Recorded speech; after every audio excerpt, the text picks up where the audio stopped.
কি ভোটে দাঁড়াইছি বেটা? আমি কি ভোট প্রার্থী? আমি কি নির্বাচনের গণসংযোগে আসছি বেটা? তামাশা দেখা কি করবা হুজুরের? কি করবা? মুসলমানের ঘরে এমন নিকৃষ্ট সন্তান কেমনে হইলা? 365 দিনে খোদার এক বছরে কোনদিন ফজরের নামাজ পড়লা না, এত বড় জানোয়ার কেমনে হইলা?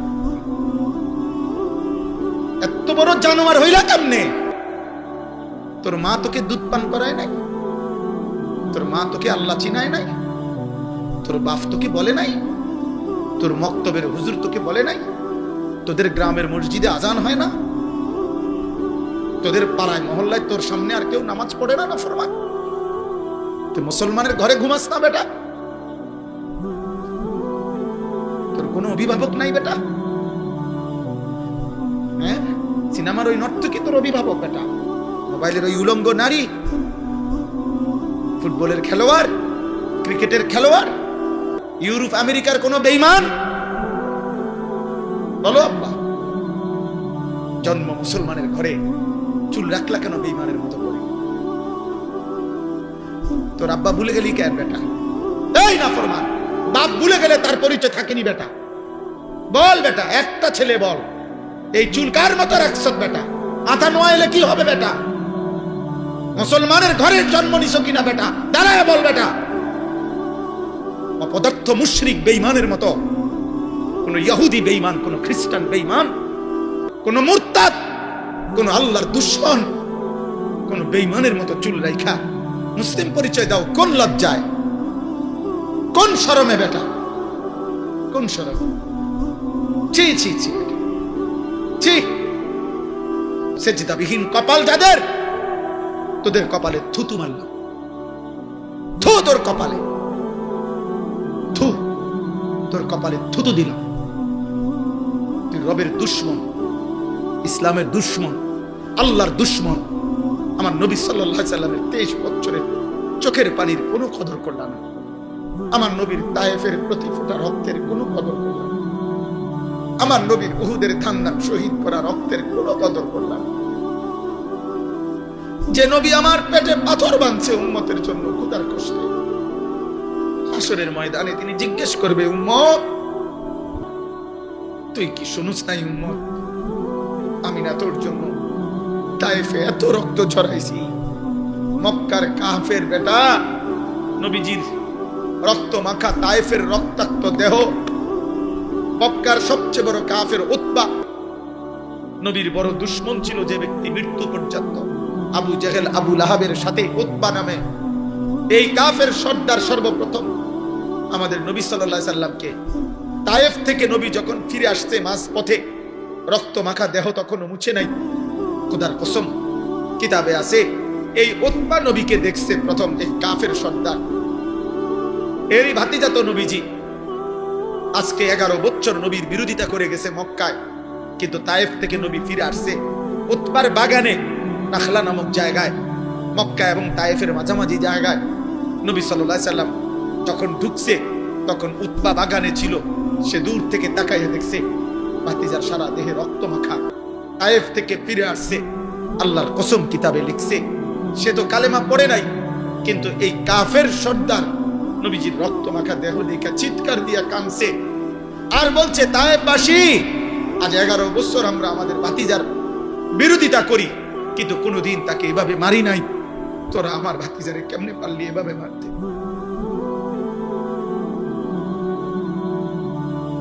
আমার ভাতিজারে কেমনে মারলি? আমার এতিম ভাতিজারে কেমনে মারলি? আর তোদের চেহারা দেখে কি মনে হয় আপা? কেমন তো চুপ রাখলাম? অধিকাংশ ছেলে দাঁড়াইলে যদি জিজ্ঞাসা করেন যে সারাদিনে একবার পেশাব করে পানি নিছ, নাফরমান বলবে না। টয়লেট পেপার চিনুনি না, আল্লাহকে একটা সেজদা দিছনি না। সারাদিন সারা রাত মোবাইলে শুধু নারী ছবি, উলঙ্গ দৃশ্য, অশ্লীল জিনা ব্যভিচারের দৃশ্য।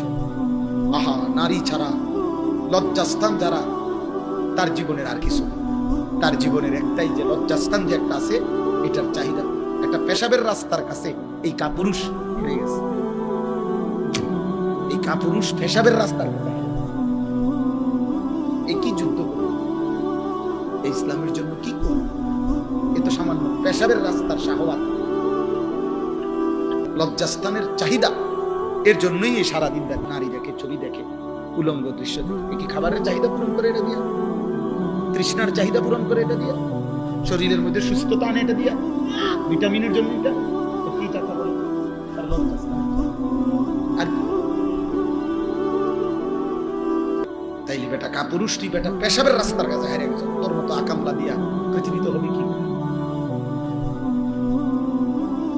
বল বেটা।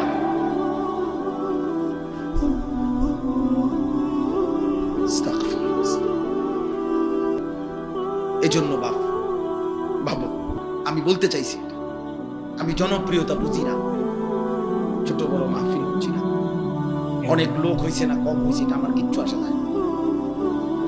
আমি সবসময় এক তালেই বলতে চেষ্টা করি। বেশি বা কম দ্বারা প্রভাবিত হওয়া এটা কোনো প্রয়োজনীয় কিছু না। নবী সাল্লাল্লাহু আলাইহি ওয়াসাল্লাম বলেন, ফাওয়াল্লাহি লা আন ইয়াহদিয়াল্লাহু বিকা রাজুলান ওয়াহিদান খায়রুন লাকা মিন হুমরিন না'ম। নবীজি বলেন, আল্লাহর কসম, তোমার দ্বারা একজন ব্যক্তি আল্লাহর পথ পাওয়া গোটা আরবের সমস্ত দামি উট তোমাকে হাদিয়া দেওয়ার চাইতে উত্তম। কয়জন? এক যুবক আল্লাহ চিনবে, এক যুবক মালিককে সেজদা দিবে, আমার 30 বছর সার্থক। এক যুবক যদি বলে, আল্লাহ আমি আপনাকে আর নারাজ করব না, আমি আপনাকে সেজদা দেব, এক ফোঁটা চোখের পানি যদি কোনো যুবকের পড়ে, আমার 21 বছর সার্থক। আমি তো ভোটে দাঁড়াইছি না যে আমার এত মানুষের সমর্থন দরকার, আমি ভোটে তো দাঁড়াই কোনো প্রার্থী না, আমার কোনো মার্কা নেই, আমি কোনো মার্কার প্রচারণাও করি না, তাইলে আমি জনসমর্থন দিয়ে করব, আমি জনপ্রিয়তা দিয়ে করব। চলেন আর অল্প একটু সময় কোরআনুল কারীমের যে কয়েকটা আয়াত আমি পড়ছি সংক্ষিপ্ত তরজমা শুনে আল্লাহ বরকত দেবে ইনশাআল্লাহ। নওজোয়ান ভাই, তোমাদের কাছে অনুরোধ, কিশোর ছেলেরা, যুবক, এত বিপুল পরিমাণ তোমরা চারিদিকে তাকায় দেখো, তোমাদের সমবয়সী বেশি, তোমরা সর্বোচ্চ 20-30 কিলোমিটার জায়গা থেকে আসছো, তোমরা সারা বাংলাদেশের ছেলে না, এখানে তোমরা সর্বোচ্চ এই এলাকার আশেপাশে 20-30 কিলোমিটার জায়গার ছেলে, তাহলে মাত্র 20-30 কিলোমিটার জায়গা থেকে যদি এখানে 2000 ছেলে হয়, ধরেন কথার কথা, আর সেখান থেকে যদি 1800 ছেলেই বেনামাজি হয়, ইসলামের কি হালাত, আমার দেশের কি হালাত হিসাব করো। 2-3টা স্লোগান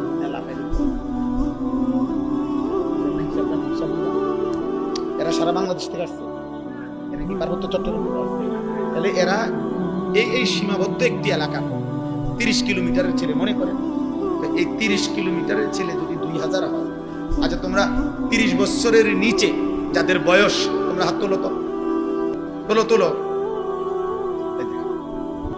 মাশাআল্লাহ, দেখছেন বুড়া মানুষ কো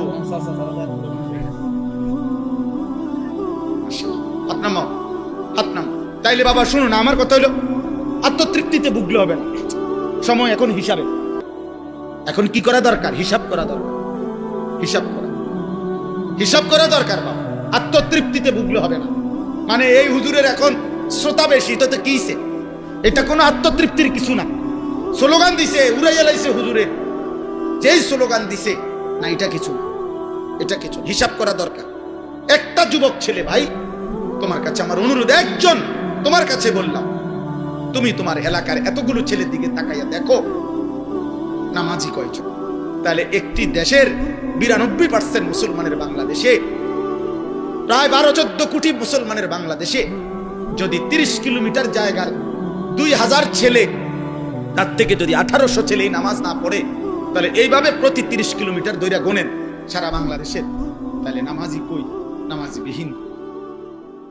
তো সেজদা বিহীন ইমানের শক্তি আসবে কোত্থেকে? সেজদা বিহীন আল্লাহর জন্য জীবন দেওয়া অকাতরে দেশের জন্য, ইমানের জন্য এই হিম্মত সেজদা বিহীন আসবে না। স্লোগান দেওয়া যাবে।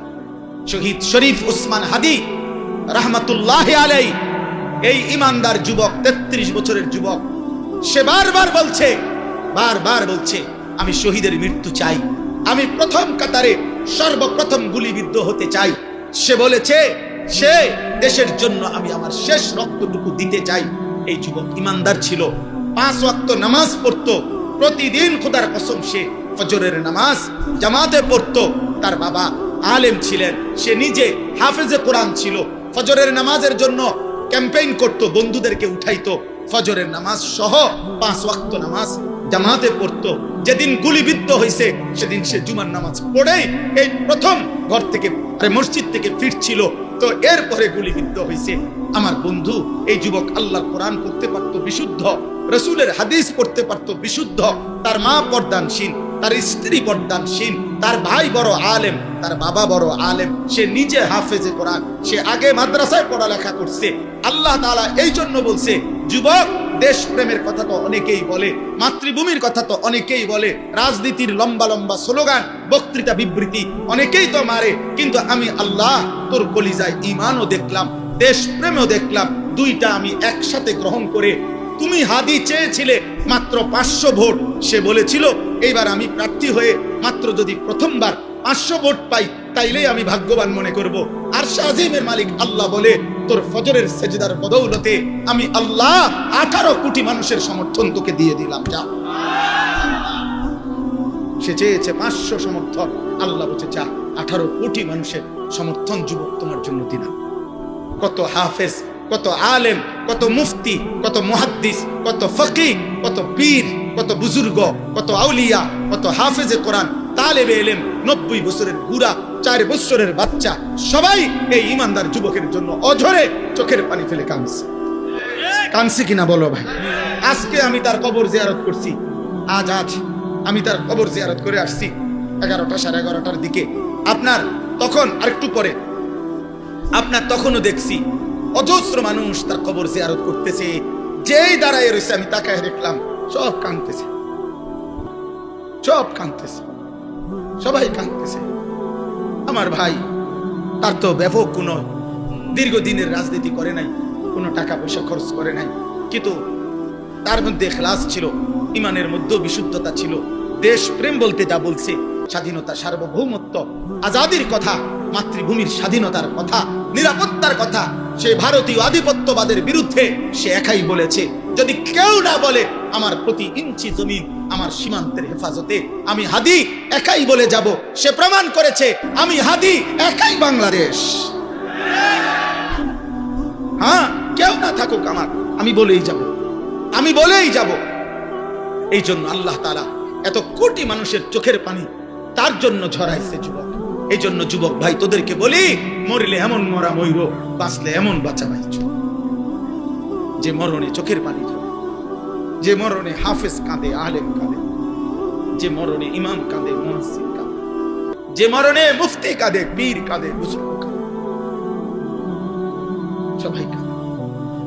এমন মরাই, নারী দেখতে দেখতে মরো না, ছবি দেখতে দেখতে মরো না, আব্বা উলঙ্গ নাচ দেখতে দেখতে মরো, সেজদাবিহীন আল্লাহর নাফরমানি করে করে যদি মরে যাও আব্বা, তওবা না করো, আল্লাহ যদি মাফ না করে, খোদার কসম আখিরাত তো মিলবেই না। দুনিয়া, এই নাফরমান সন্তান, মনে রাখিস আব্বা, দুনিয়া কোন জানোয়ারও তোকে স্মরণ করবে না।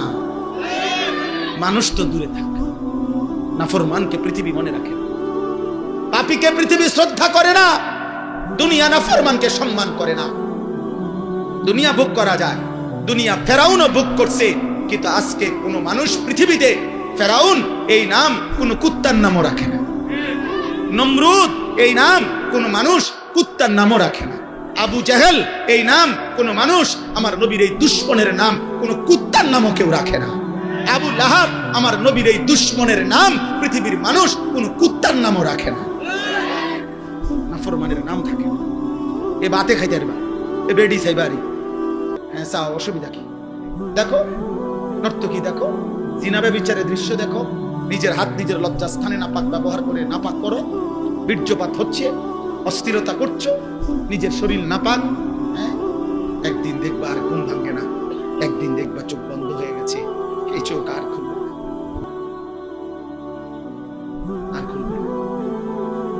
আর খুলবে না। সেদিন বুঝবা স্বার্থপর এই দুনিয়া কাউকে মনে রাখে না, কাউকে না, কাউকে মনে রাখে না। আমি অনুরোধ করলাম, 1450 বছর আগে এক যুবক কৃষ্ণাঙ্গ ছিল, কালো, হাবশি, গোলাম, কৃতদাস, কালো চেহারার, কিন্তু আল্লাহকে রাজি করে গেছে। 5 ওয়াক্ত নামাজের সেজদা দিছে। আমার নবী সাল্লাল্লাহু আলাইহি সাল্লামের ভালোবাসা কলিজার মধ্যে ভরা ছিল। আরশ আজিমের মালিক বলছে, আল্লাহ বলছে আমি তোকে গ্রহণ করলাম। তো 1450 বছর পরেও পৃথিবীর লক্ষ কোটি ইমানদারের সন্তানের নাম বেলাল। বেলাল দেশে দেশে, বেলাল পৃথিবীর প্রান্তে প্রান্তে। বেলালের কোনো দেশ নাই, বেলালের কোনো সীমান্ত নাই। বেলাল পৃথিবীর এই প্রান্তে, বেলাল পৃথিবীর ওই প্রান্তে, সর্বত্র। এই একদিন মনে রাখো আব্বা, শহীদ শরীফ উসমান হাদি রাহমাতুল্লাহ আলাইহি, এই ইমানদার যুবকের নাম ইনশাআল্লাহ 1000 বছর পরে আমার বাংলার মাটিতে যেই সন্তান জন্ম নিবে, সেও বুঝ হওয়ার পরে শহীদ শরীফ উসমান হাদির নাম তার কলিজায় রব বসায় দিবে। 1000 বছর পরের প্রজন্ম তাকে চিনবে। মনে এই পৃথিবীর তৃতীয় উসমান, উসমান হাদি, যে পৃথিবীতে সোনার অক্ষরে যারা নাম লিখে, তৃতীয় উসমান। প্রথম উসমান, উসমান ইবনে আফফান, ইসলামের তৃতীয় খলিফা। দ্বিতীয় উসমান, 650 বছর এই পৃথিবীতে উসমানী খেলাফত, তুর্কি খেলাফত, অটোমান সাম্রাজ্যের প্রতিষ্ঠাতা